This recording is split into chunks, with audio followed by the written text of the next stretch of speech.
Welcome back to another technical video. Today we'll be going through your question, answering it, and hopefully finding that solution that you need.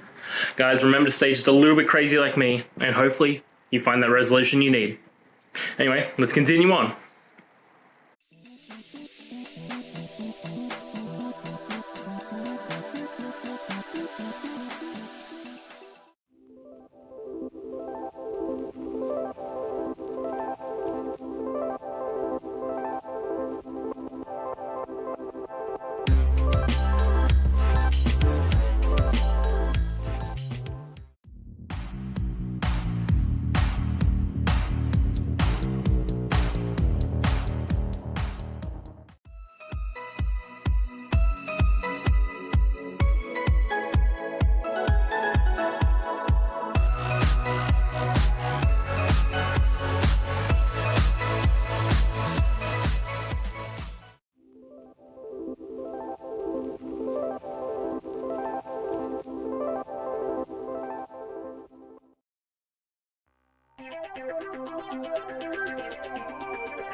And that's it, guys. I hope this video has helped you find that solution that you're looking for.